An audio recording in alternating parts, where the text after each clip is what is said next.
Movie की शुरुआत में दिखाते हैं कि लिफ्ट के अंदर एक लड़का धीरे से होश में आता है। लिफ्ट धीरे से चल रही होती है। उस लड़के को याद नहीं होता कि वो लिफ्ट के अंदर कैसे आया और कंफ्यूजन में वो चारों ओर देख रहा होता है। यही इस मूवी का हीरो थॉमस है। अचानक लिफ्ट तेजी से ऊपर जाने लगती है और झट से रुक जाती है, लेकिन शॉक के मारे वो फिर बेहोश हो जाता है। फिर दिखाते हैं कि अब थॉमस एक पिंजरे के अंदर होता है और कई लोग उसको देख रहे होते हैं। तब एक आदमी दरवाजा खोलता है और फर्स्ट डे ग्रीनी कहते हुए उसे बाहर खींचता है। ये बिल्कुल फालतू चीज है यार, ऐसा कहकर सब हंसने लगते हैं। थॉमस उन्हें धक्का देकर भागने लगता है। उनमें से एक कहता है यार ये तो रनर है। इस पर सब हंसने लगते हैं, पर थॉमस को कुछ नहीं सुनाई देता और वो डर के मारे और तेज भागने लगता है। अचानक वो फिसल कर नीचे गिर जाता है। उठकर देखने पर पता चलता है कि उसके चारों ओर पहाड़ जैसी ऊंची दीवारें होती है। वो रियलाइज करता है कि वो यहाँ से बाहर नहीं जा सकता। फिर दिखाते हैं मूवी का टाइटल द मेज रनर और यहाँ से मूवी शुरू होती है। अब दिखाते हैं कि थॉमस को एक पिट में बंद किया हुआ है।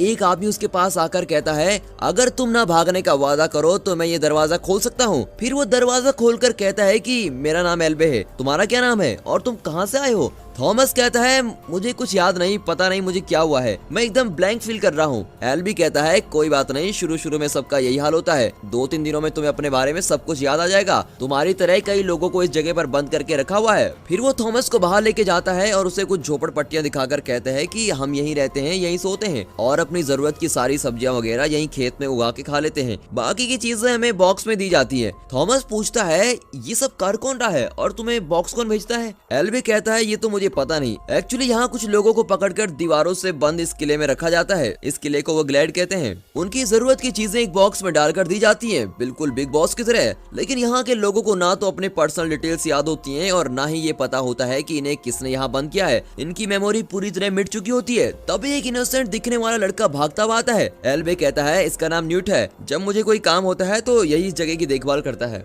न्यूट थॉमस से कहता है पहले मुझे लगा तुम किसी काम के नहीं हो, पर अब मुझे पता चला कि तुम एक अच्छे रनर हो। एल्बे न्यूट से कहता है तुम जाकर चक को इधर भेजो। फिर वो थॉमस को एक वॉच टावर पे लेके जाता है और ऊपर से सभी जगह को दिखाता है। उन दीवारों के बीच में गैप होते हैं। थॉमस पूछता है उस गैप के उस तरफ क्या है? तो एल्बी कहता है देख बेटा, यहाँ रहने के 3 रूल्स हैं और वो तीनों तेरे को फॉलो करने पड़ेंगे। पहला, तुम्हें जो काम दिया है सिर्फ वही करो। सेकंड, ग्लैड के अंदर किसी भी तरह का झगड़ा नहीं करना है। और third and most important rule, इस दीवार के उस तरफ किसी भी हालत में नहीं जाना है। उनकी बातें सुनकर थॉमस उस जगह के बारे में और जानना चाहता है और तब तक चक भी आ जाता है। इस पूरे ग्लेड में सबसे छोटा चक ही होता है जो देखने में एकदम गोल मटोल लगता है। एल्बे थॉमस की जिम्मेदारी चक को सौंप कर चला जाता है। चक थॉमस को उसके अड्डे पे लेके जाता है और उसके सोने के हैमॉक बनाता है। थॉमस अभी भी सोच में ही होता है। चक उसे दिलासा देता है कि तुम इतना मत सोचो, हम सब भी अपना सब कुछ भूल चुके थे, पर कुछ दिनों में सब नॉर्मल हो गया। हैमॉक बांधने के बाद चक मुड़ता है तो थॉमस वहाँ नहीं होता, वो दीवार के गैप की तरफ जा रहा होता है।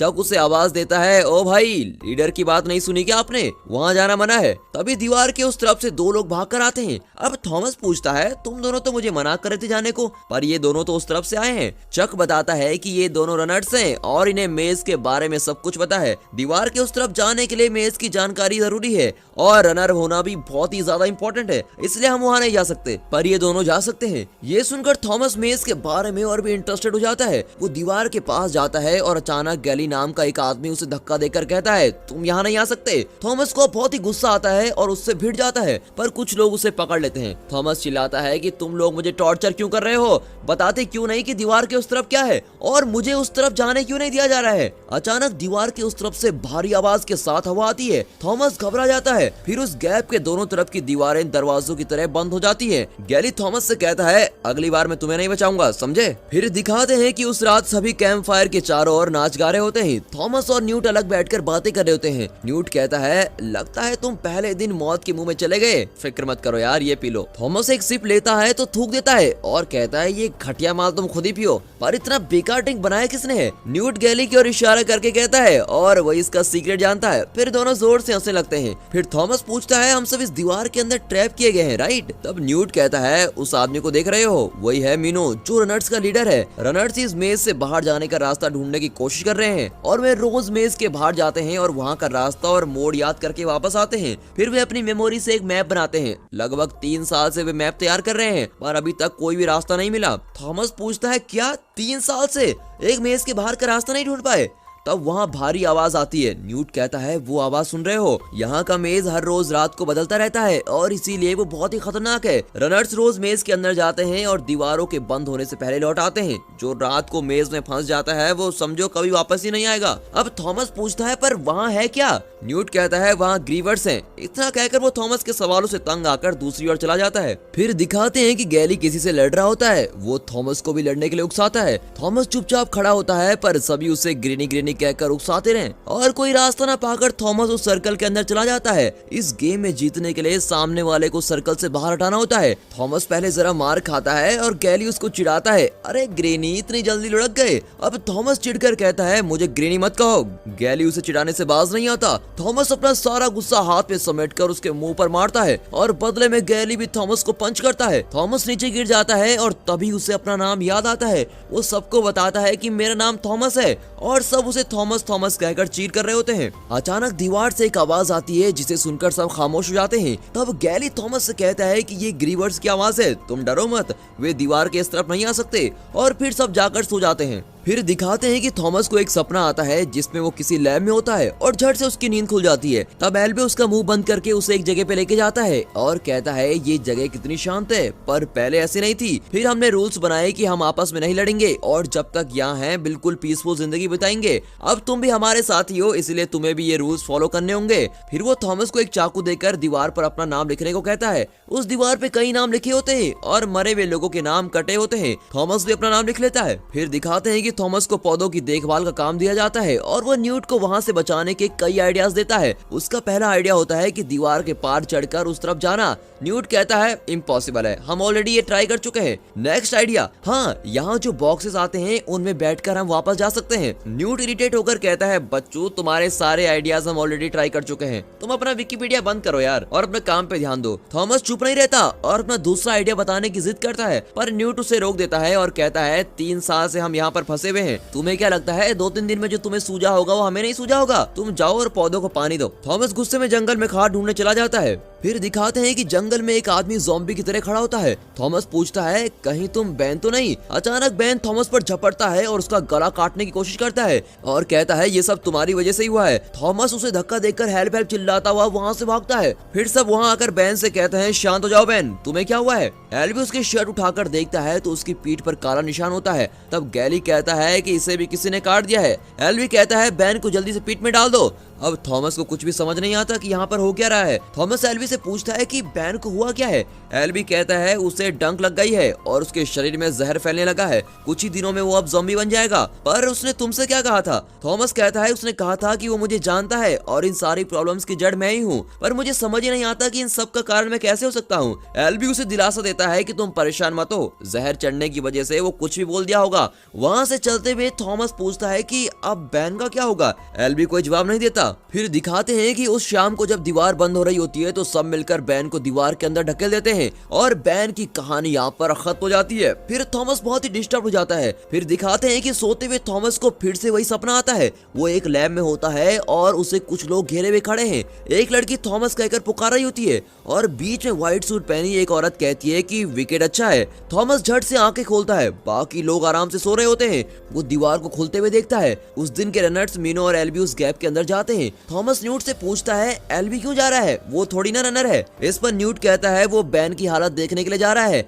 एल्बी पहला आदमी है जो इस ग्रेड के अंदर आया था और उसी ने हम सबको ये सब कुछ सिखाया है और बहुत ही ज्यादा एक्सपीरियंस है, तुम अपना दिमाग मत लड़ाओ। फिर दिखाते हैं कि बहुत देर के बाद एल्बी और मीनो नहीं लौटे होते हैं। सब दीवार के पास जाकर उनका इंतजार करने लगते हैं। कुछ ही देर में दीवार बंद होने लगती है। तब मीनो एल्बी को खींचता हुआ दौड़ता चला आ रहा है। दीवार के बंद होने से पहले वो एल्बी को उस तरफ नहीं ला पाता और सभी बहुत टेंस हो जाते हैं। दोस्तों इस हालत में अगर आप होते तो क्या करते? उन दोनों की मदद के लिए दीवार की उस तरफ जाते या अपनी जान बचाकर सबके साथ ग्रेड के अंदर ही रह जाते? अपना पॉइंट ऑफ व्यू कमेंट में जरूर बताइएगा। थॉमस बिना कुछ सोचे एन वक्त पर उस छोटे गैप में घुसकर दीवार के अंदर चला जाता है। फिर दिखाते हैं कि मीनो थॉमस को डांटता है कि वाह बेटा सीधे मौत के मुंह में घुस आए हो। थॉमस उसकी बात पर ध्यान नहीं देता और एल्बी की हालत को चेक करता है। एल्बी को डंक लग गई होती है और मीनो ने उसे मार गिराया होता है। इतने में ग्रीवर की आवाज आती है। मीनो डर कर कहता है चलो यहाँ से चलते हैं, पर थॉमस नहीं मानता और कहता है एल्बी को हम इस तरह यहाँ नहीं छोड़ सकते, इसे कहीं छुपाना ही पड़ेगा। मीनो चिल्लाता है कि इधर अपनी जान की गारंटी नहीं है और तुम इसे छुपाने में टाइम वेस्ट करोगे।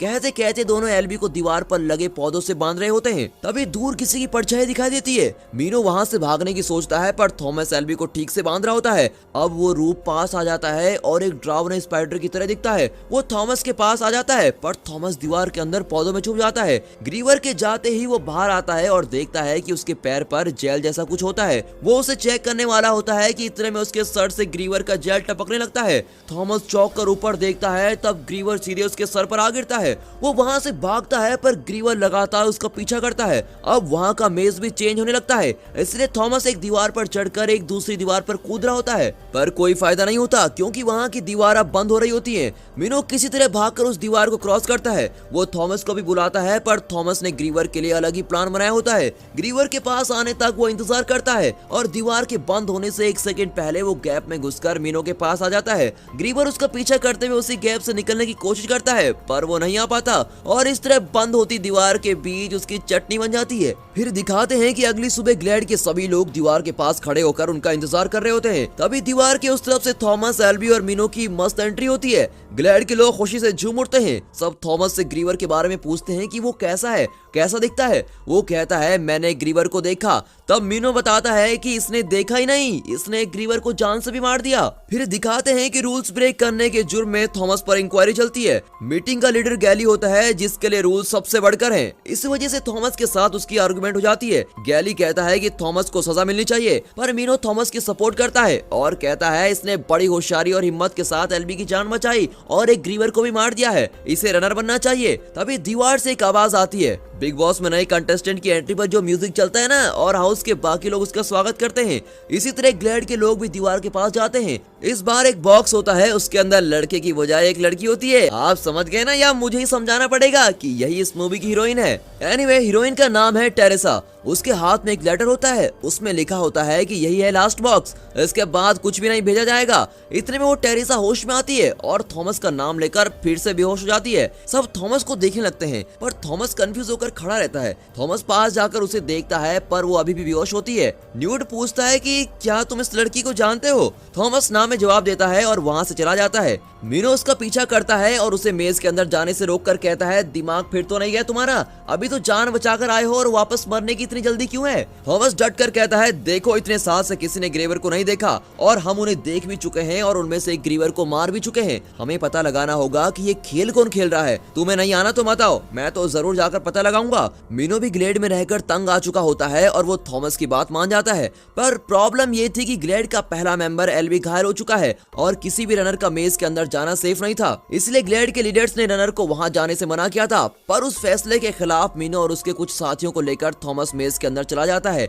और उस मरे हुए ग्रीवर के बारे में जानने की कोशिश करता है। फिर दिखाते हैं कि ग्रीवर के सर के अंदर से कुछ चमक रहा होता है। वो उस चीज को बाहर निकालता है। एक्चुअली वो एक मशीन की तरह दिखती है। तब पता चलता है कि सारे ग्रीवर्स रोबोट हैं और उस पर विकेट नंबर 7 लिखा होता है। वे उसे लेकर वापस ग्लैड के अंदर आ जाते हैं। फिर दिखाते हैं कि उस मशीन के बारे में डिस्कशन के लिए ग्लैड की मीटिंग रखी होती है। गैली तो थॉमस को सजा देने पे तुला होता है पर थॉमस कहता है जिन्होंने हमें बंद करके रखा है उन्हीं लोगों ने ग्रीवर्स को बनाया होगा। इन बातों को पता लगाने के लिए हमें मेज के अंदर वापस जाना ही होगा। एल्बी का डेप्यूटी होने के नाते अब न्यूट ही नया लीडर होता है। वो थॉमस को ऑफिशियल रनर की पोस्टिंग दे देता है और रूल्स ब्रेक करने के लिए उसे सिर्फ एक रात पीठ में बंद करने का ऑर्डर देता है। गैली बहुत चिढ़ जाता है क्योंकि उसके लिए रूल्स ही सब कुछ है। रूल्स की वजह से ही वे इतने साल जिंदा है और यही उसका मानना है। न्यूट की बात से वो नाराज होकर चला जाता है। अब मीनो थॉमस को रनर के टेंट में लेके जाता है। वहाँ एक टेबल पर मेज का पूरा मैप बना होता है। 3 साल से लगातार मेज के अंदर जाकर उन्होंने मैप तैयार किए होते हैं। पर मैप को देखकर वे इस नतीजे पर पहुंचता है कि ये बात तुम लोगों ने ग्लैड के दूसरे लोगों को क्यों नहीं बताई। मीनो कहता है कि अगर सबको पता चल गया तो वे मायूस होकर कोशिश करना बंद कर देंगे। इतना ही नहीं, जिंदगी से उबकर वे जीना छोड़ देंगे। इसीलिए एल्बी ने इस बात को छुपाने को कहा था। एक्चुअली वो मेज एक बंद रिंग की तरह होता है। उस रिंग के सेंटर में ग्लैड है। बाहरी सर्कल को वे हाल ही में एक्सप्लोर करने लगे थे जहाँ 8 पैटर्न है। किसी सीक्वेंस के अंदर वो मेज हर रात को चेंज हो रहा होता है पर पैटर्न वही का वही होता है। वो कभी चेंज नहीं होता। अब थॉमस ग्रीवर के सर से निकली उस मशीन को देखता है जिसमें नंबर 7 लिखा होता है। वो मीनू से पूछता है कि इस पर 7 क्यों लिखा है। मीनू बताता है कि हम जिस रात मेज के अंदर गए थे उस रात को मेज का पैटर्न 7 एक्टिव था और एक दिन जो पैटर्न एक्टिव होता है उसी नंबर का ग्रीवर मेज की रखवाली करता है। उनके डिस्कशन के बीच कुछ लोग आकर कहते हैं कि वो लड़की होश में आ गई है। फिर दिखाते हैं कि वो टेरेसा डर के मारे वॉच टावर पर चढ़ जाती है और नीचे खड़े लोगों पर चीजें फेंकने लगती है। सब उसे शांत करने की कोशिश करते हैं पर वो मानती नहीं। थॉमस उसे समझाने की कोशिश करता है पर वो उसे भी मार पड़ती है। वो चिल्लाता है कि मैं थॉमस हूँ, तुमसे बात करना चाहता हूँ। उसका नाम सुनकर वो चुप हो जाती है। थॉमस सबको वहीं रहने को कहता है और ऊपर चला जाता है। फिर दिखाते हैं कि टेरेसा हाथ में चाकू लिए बैठी होती है। वो बिल्कुल उसी कंफ्यूजन और डर में होती है जैसे शुरू में थॉमस था। थॉमस उसे दिलासा देता है कि तुम घबराओ मत, यहाँ आने पर हम सबका यही हाल था, पर 2-3 दिन में तुम्हें अपना नाम सब कुछ याद आ जाएगा। तब वो कहती है मेरा नाम तो टेरेसा है, मुझे अपना नाम याद है, पर ये याद नहीं कि मैं यहाँ कैसे आई। फिर दोनों बातें करने लगते हैं। टेरेसा बताती है कि उसे विजुअल दिखाई पड़ते हैं जिसमें वो पानी के अंदर पड़ी होती है और उसे कई लोग घेरे हुए होते हैं। और तब एक औरत आकर कहती है कि विकेट अच्छा है और थॉमस भी इसी तरह के सपने देख रहा था। अब उसे पता चलता है कि वह सिर्फ एक सपना नहीं था, क्योंकि इस तरह के इल्यूजन सिर्फ इन दोनों को ही आ रहे थे। जरूर इन दोनों में कोई ना कोई कनेक्शन तो जरूर है। टेरेसा उसे 2 ट्यूब्स निकाल कर देती है जो उसके साथ बॉक्स में थे। उसे देखकर थॉमस सोचता है कि वो एल्बी के लिए भेजी गई दवाई है और वो उसे दवाई देने जाता है। फिर दिखाते हैं कि सब थॉमस को कह रहे होते हैं कि इस दवाई के बारे में बिगड़ जाने इसको मत देना। थॉमस कहता है एल्बी ऑलरेडी आधा ज़ॉम्बी बन चुका है, इसलिए हमें ये रिस्क लेना ही पड़ेगा। अब सब मान जाते हैं। न्यूट कहता है कि आज रात किसी को एल्बी के साथ रहना पड़ेगा। अब थॉमस को पनिशमेंट देने के लिए गैली उसे पीठ के अंदर ले जाता है। थॉमस गैली से बात करने की कोशिश करता है पर गैली उसकी बात सुनना नहीं चाहता। उसे लगता है कि थॉमस के आने के बाद ही सब कुछ गलत हो रहा है। उसे लगता है कि थॉमस की वजह से बैन भी मर गया और एल्बी की भी यही हालत हुई है। वो थॉमस को पीठ में बंद कर रहा होता है। थॉमस उससे कहता है कि हम हमेशा यहाँ नहीं रह सकते, बाहर जाने का रास्ता जरूर निकालना पड़ेगा, पर गैली उसकी एक नहीं सुनता और पिट लॉक करके वहाँ से चला जाता है। कुछ देर में चक थॉमस के लिए खाना लेके आता है और कहता है कल तुम क्या करने वाले हो। थॉमस कहता है मैं यहाँ से बाहर जाने का रास्ता ढूंढने वाला हूँ। चक उसे एक लड़की की एक गुड़िया देकर कहता है ये मैंने अपने मॉम और डैड के लिए बनाई थी, पर मुझे तो उनका चेहरा याद नहीं, इसलिए ये तुम रख लो।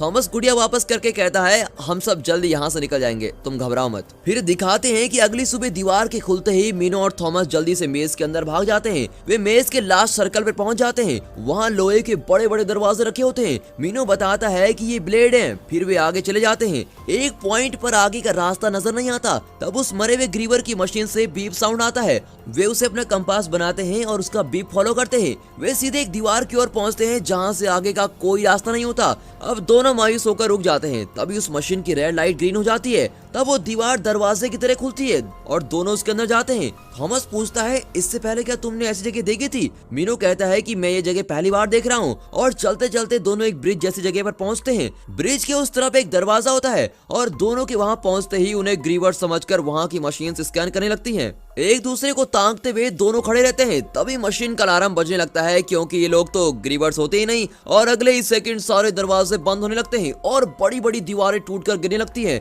वहाँ का फ्लोर भी क्रैक होने लगता है और मेज का पैटर्न अब बदलने लगता है। थॉमस और मीनो वहाँ से तेजी से भागते हुए किसी तरह ब्रेड के अंदर आ जाते हैं। सब दीवार के पास ही उनका इंतजार कर रहे होते हैं और उनके आते ही उनसे मेज के बारे में पूछते हैं। थॉमस कहता है कि अंदर एक रास्ता है, पर वो ग्रीवर्स का रास्ता है। अब चक कहता है तब तो वो ग्रीवर्स का घर ही होगा और हम वहाँ से कैसे निकल पाएंगे। अब गैली को गुस्सा आता है और वो कहता है हम यहाँ 3 साल से कोशिश कर रहे हैं और तुम्हारे आए हुए सिर्फ 3 दिन हुए हैं और तुम अभी से दिमाग के घोड़े दौड़ाने लगे। तुम जरूर हमें मुसीबत में डाल दोगे।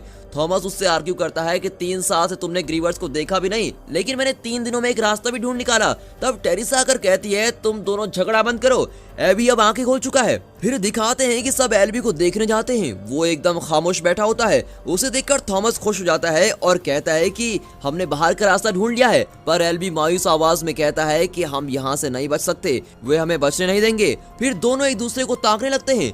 एल्बी कहता है मुझे पता है कि तुम उनके ही आदमी हो और तुम ही उनके फेवरेट हो, तुम यहाँ क्यों आए हो। ये कहकर एल्बी रोने लगता है। तब एक आवाज आती है और सब बाहर भागते हैं। वे देखते हैं कि रोज शाम को बंद हो जाने वाली दीवारें बंद नहीं होती। इतना ही नहीं, चारों तरफ की दीवारें खुलने लगती है। अब चारों तरफ से ग्रीवर अंदर आने लगते हैं। सब चौंक कर इधर उधर भागने लगते हैं। थॉमस, टेरेसा और ग्लैड के कुछ लोग खेत के बीच में छुप जाते हैं। उन्हें लगता है कि अंधेरे में ग्रीवर्स उन्हें ढूंढ नहीं पाएंगे, लेकिन एक ग्रीवर अंधेरे में भी एक आदमी को उठा लेता है।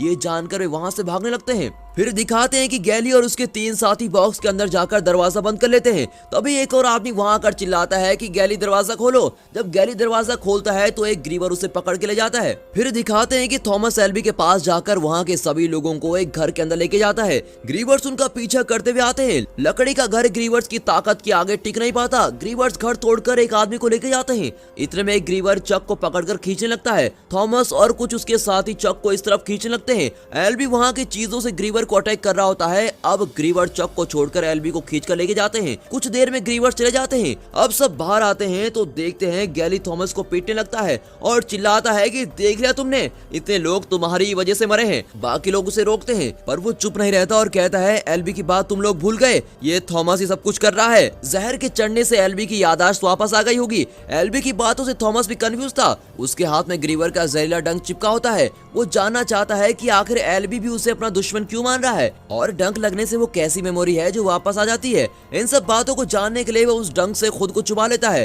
अब उसे विजुअल दिखने लगते हैं। फिर दिखाते हैं कि वो एक लैब में काम कर रहा होता है और टेरिसा भी वहीं होती है। वे ग्लैड के लोगों पर कोई टेस्ट कर रहे होते हैं और ग्लैड के लोग थॉमस को देखकर चिल्लाने लगते हैं। तब थॉमस कहता है कि विकेट बुरा है। तभी व्हाइट सूट पहनी हुई औरत कहती है कि विकेट अच्छा है। तब थॉमस टेरिसा से कहता है कि मुझसे उन लोगों की मौत नहीं देखी जाएगी। अब अचानक उसे दिखता है कि उसे कई लोग घेरे हुए होते हैं और वे उस पर एक एक्सपेरिमेंट कर रहे होते हैं। फिर दिखाते हैं कि थॉमस और टेरिसा को एक पिट के अंदर बांध दिया होता है। टेरिसा के पास दूसरा इंजेक्शन होता है जिससे वो थॉमस को बचाती है। अब एल्बी मर चुका होता है और गैली ने उसकी जगह ले ली होती है। थॉमस और टेरिसा को सारी मुसीबतों की जड़ मानकर गैली ने उन्हें पिट में बंद कर दिया होता है और ये सारी बातें न्यूट थॉमस को बता रहा होता है। थॉमस को अब गुस्सा नहीं आता। वो शांत होकर कहता है ये सच है कि हम सब यहाँ कैदी हैं। ये लोग हमें लैब के चूहे समझकर अपने किसी एक्सपेरिमेंट के लिए हमारा इस्तेमाल कर रहे हैं। शायद बचपन से ही हम पर एक्सपेरिमेंट किए जा रहे हैं। मुझे वे सब इसलिए पता है क्योंकि मैं भी उन्हीं का आदमी था और उन्हीं के लिए काम कर रहा था। वहाँ बैठकर मैं ग्लैड के अंदर के लोगों पर नजर रख रहा था। फिर वो टेरिसा से कहता है तुम भी तो मेरे साथ काम करती थी। टेरिसा को विश्वास ही नहीं होता और वो पूछती है कि अगर हम उनके लिए काम कर रहे थे तो हमें उन लोगों ने यहाँ क्यों भेज दिया। थॉमस के पास इसका जवाब नहीं होता। इतना ही नहीं, वो बहुत शर्मिंदा होता है कि उसकी वजह से यहाँ के लोग मुसीबत में पड़ गए। अगर वो बचने की कोशिश नहीं करता तो शायद एल्बी आज जिंदा होता। न्यूट कहता है तुम इस तरह मायूस हो गए तो हमें कौन बचाएगा। तुमने जो शुरू किया है उसे पूरा करो। अगर बीच में इस तरह हिम्मत हार गए तो एल्बी की मौत का कोई मतलब नहीं रहेगा। उसकी बात मानकर थॉमस अपनी कोशिश जारी रखने की कसम खाता है। फिर दिखाते हैं कि गैली के साथ ही थॉमस और टेरिसा को दीवार के पास लेके जाते हैं। तब टेरिसा चिल्लाती है अगर हम दोनों को बाहर भेज दोगे तो क्या तुम्हारी प्रॉब्लम सॉल्व हो जाएगी। तब गैली कहता है अरे तुम्हें मेज के अंदर कौन भेज रहा है, मैं तो तुम्हारी बलि चढ़ाने वाला हूँ। उसके साथ ही दोनों को रस्सी से बांध दिया होता है। तभी एक आदमी कहता है ये तुम लोग ठीक नहीं कर रहे हो। थॉमस की बात सच भी हो सकती है। क्या तुम लोग घर नहीं जाना चाहते। गैली चिल्लाता है कि यही हमारा घर है और हम यही रहने वाले हैं। उसकी इस हरकत को देखते हुए न्यूट और मिनो तैयार खड़े होते हैं। कुछ दूर पर चक उनकी जरूरत के सारे वेपन्स ले खड़ा होता है। इतने में एक आदमी थॉमस को ऊपर बांधने की कोशिश करता है। थॉमस उसको एक पंच में फ्लैट कर देता है। अब न्यूट अपना चाकू गैली की गर्दन पर रखकर उसे धमकाता है। फिर थॉमस, टेरिसा, चक, मिनो और न्यूट सभी दीवार के पास खड़े होकर कहते हैं कि हम यहाँ से बाहर जाने वाले हैं और ये हमारा घर नहीं है, हमें यहाँ कैद करके रखा गया है। अब यहाँ ग्रीवर्स किसी भी वक्त आ सकते हैं। वे एक एक करके हम सबको मार डालेंगे। हम इस तरह यहाँ नहीं मरना चाहते, इसीलिए हम बाहर जा रहे हैं। जो हमारे साथ आना चाहता है वो आ जाए। गैली के 3-4 साथी उसके साथ जाने को तैयार हो जाते हैं। फिर थॉमस और उसके साथी मेज के अंदर भागते हैं। फिर दिखाते हैं कि उस ब्रिज के पास एक ग्रीवर खड़ा होता है। उसे क्रॉस करके ही इन्हें आगे जाना होगा। थॉमस ने मरे हुए ग्रीवर्स के सर से एक चाबी निकाली थी और अब वो चाबी चक के हवाले करता है और उसे संभाल कर रखने को कहता है। फिर वो अपने साथियों को एक मोटिवेशनल स्पीच देकर उन्हें हिम्मत देता है कि हम जान पर खेलकर किसी भी तरह इस मेज से जरूर बच निकलेंगे। फिर वे मिलकर वहाँ से भागते हैं। रास्ते में आते ग्रीवर को वे सब मार गिराते हैं। कुछ लोगों को ग्रीवर्स उठाकर पटकने लगते हैं। इसी बीच चक के हाथ से चाबी गिर जाती है और ब्रिज के नीचे जाने वाली होती है। वो उसकी तरफ दौड़ता है और तब तक दीवार के निचले हिस्से से कई ग्रीवर्स चढ़कर ऊपर आते हैं। थॉमस टेरिसा से दरवाजे को खोलने को कहता है। टेरिसा चाबी लेकर दरवाजे के पास जाती है तो अंदर के कई दरवाजे खुलने लगते हैं और आखिरी दरवाजे पर उन्हें पासवर्ड की जरूरत होती है। टेरिसा भागती हुई थॉमस के पास आती है और पासवर्ड मांगने लगती है। तब थॉमस को याद आता है कि मेज का पैटर्न हमेशा एक सीक्वेंस में चेंज होता है, इसीलिए वो पैटर्न ही पासवर्ड होगा। वो मीनो से उस दिन का पैटर्न नंबर मांगता है। वो ग्रीवर के साथ लड़ते लड़ते पैटर्न नंबर बताता है। इतने में ऊपर से ग्रीवर मीनो पर गिर जाता है। अचानक उसका एक साथी ग्रीवर के सर में लोहे का डंडा घुसा देता है। ग्रीवर मीनो को छोड़कर उस आदमी को पकड़ लेता है। फिर मीनो पैटर्न का पूरा नंबर बताता है और सही पासवर्ड डालने पर बाहर के दरवाजे एक एक करके बंद होने लगते हैं और उन दरवाजों के बीच ग्रीवर फंस रहे होते हैं। एक ग्रीवर बचकर उनकी ओर आने की कोशिश करता है और तभी थॉमस उसके सर पर एम करके एक डंडा फेंकता है। वो बिल्कुल AWM स्नाइपर राइफल शॉट की तरह सीधे ग्रीवर के सर पर जाकर लगता है और दरवाजे के बीच फंसकर ग्रीवर मर जाता है, यानी डिसमेंटल हो जाता है और आखिर रोबोट जो ठहरा था। फिर दिखाते हैं कि सभी एक टनल के रास्ते से चलने लगते हैं। कुछ दूर पर एक दरवाजे के ऊपर एग्जिट लिखा होता है। थॉमस उसे धीरे से खोलकर अंदर जाता है और उसके पीछे बाकी के लोग चलने लगते हैं। वहाँ कई लाशें बिखरी पड़ी होती हैं। फिर दूसरा दरवाजा खोलकर वे अंदर जाते हैं। वो एक लैब जैसा दिखता है। ये वही लैब है जो थॉमस के सपनों में आती थी। वहाँ भी कई लाशें होती हैं और चीजें तितर बितर पड़ी होती हैं। थॉमस पहले उस लैब में काम कर चुका था, इसलिए वो वहाँ के एक बटन को दबाता है। तब उसके सामने एक स्क्रीन पर वीडियो प्ले होने लगता है। स्क्रीन पर वही व्हाइट सूट वाली औरत कह रही होती है कि मैं एवा पेज हूँ और मैं इस ट्रेनिंग प्रोग्राम की डायरेक्टर हूँ। अगर आप ये वीडियो देख रहे हैं तो इसका मतलब ये है कि आपने पहला टास्क कंप्लीट कर लिया है। मैं खुद आकर आप लोगों को कांग्रेचुलेट करना चाहती हूँ, पर फिलहाल सिचुएशन उतनी ठीक नहीं है, इसलिए आपसे नहीं मिल सकूंगी। मुझे पता है इस वक्त आप लोग मुझे जान से मारना चाहते हो और शायद कुछ लोग ऐसे भी हों जो कंफ्यूजन में हो, पर मैंने ये सब बिना वजह नहीं किया। दरअसल बात यह है कि सूरज की किरणों से जो गर्मी होती है वो बहुत तेज हो गई थी। इस वजह से पूरी धरती जलकर राख हो रही थी। इतना ही नहीं, भूखमरी और आकाश से धरती के लोग मरने लगे थे और धरती की स्थिति उलटपलट हो गई थी। इन सब के बीच एक खतरनाक वायरस भी फैलने लगा जो इंसानों के दिमाग को अटैक करके उन्हें ज़ॉम्बी बना रहा था। हम उस वायरस की कोई दवा नहीं बना पाए, इसलिए हमारी ऑर्गेनाइजेशन ने ये एक्सपेरिमेंट करना शुरू किया था ताकि तुम लोग और तुम्हारी आने वाली जनरेशन इस वायरस से सुरक्षित रहें। और इस रिसर्च में हम कई लोगों को खो चुके हैं, पर यह सब हमने इंसानियत की भलाई के लिए किया। हमारी इस रिसर्च से कुछ लोग सहमत नहीं है, पर हम साबित करना चाहते हैं कि सभी बीमारियों से हम आने वाली जनरेशन को बचा सकते हैं। अब उस वीडियो में बात कर रही औरत के पीछे मिलिट्री फोर्स आती दिखाई देती है। सोल्जर्स उस औरत के पीछे सभी लोगों को मार गिरा रहे होते हैं। वो औरत सोल्जर्स के हाथ नहीं लगना चाहती और इसीलिए अपनी स्पीच के अंत में विकेट अच्छा है कहकर खुद को शूट कर लेती है। ये देखकर थॉमस और उसके साथी और भी कंफ्यूज हो जाते हैं। इतने साल जिसने उनकी जिंदगी के साथ खेला था वो उससे बदला लेना चाहते थे, पर वे औरत न जाने क्या नाम सुना बकवास करके खुद ही मर गई। फिर वे मुड़ते हैं तो देखते हैं कि वहाँ गैली खड़ा होता है। अब थॉमस और गैली में लड़ाई होने लगती है। गैली थॉमस पर गोली चलाने वाला होता है कि अचानक मीनो लोहे का डंडा उठाकर उसकी छाती में घुसा देता है। गैली ट्रिगर दबा देता है और वो गोली चक को लग जाती है। मरने की हालत में वो थॉमस को अपनी वही गुड़िया पकड़ाकर कहता है कि इसे मेरे माँ बाप को दे देना, और ये कहकर वो दम तोड़ देता है। फिर मिलिट्री वाले वहाँ आते हैं और इन सबको हेलीकॉप्टर में वहाँ से लेके जाते हैं। फिर हमें बाहर की दुनिया दिखाते हैं जहाँ सारी इमारतें टूट फूट गई होती है। फिर एवा पेज को दिखाते हैं। ये एक बड़ा ट्विस्ट है। थॉमस और उसके साथियों ने जो देखा था वो झूठ था। अब वहाँ कोई मीटिंग नहीं चल रही थी। एवा पेज बहुत कैजुअली अपने माथे से खून पोंछकर कहती है तो पहला टास्क सक्सेसफुल रहा, पर मैंने सोचा भी नहीं था कि इतने लोग बच जाएंगे। अब अगला टास्क शुरू करें। और इस सवाल के साथ ही ये मूवी यहाँ पर खत्म होती है। इस मूवी के 3 पार्ट हैं। ये विकेट नाम की ऑर्गेनाइजेशन असल में क्या करती है और ये लोग इस तरह के एक्सपेरिमेंट क्यों कर रहे हैं, सच में बाहर की दुनिया कैसी है, जो लोग ग्लेड से बच निकले थे उनका क्या हुआ, इन सारे सवालों के जवाब आपको सेकंड पार्ट की वीडियो में मिल जाएंगे। तब तक इस वीडियो को देखकर एंजॉय कीजिए और दोस्तों इस वीडियो को लाइक और चैनल को सब्सक्राइब जरूर करें और हाँ साथ ही अपने फ्रेंड सर्कल में इस वीडियो को जरूर शेयर कीजिए। And finally thanks for watching.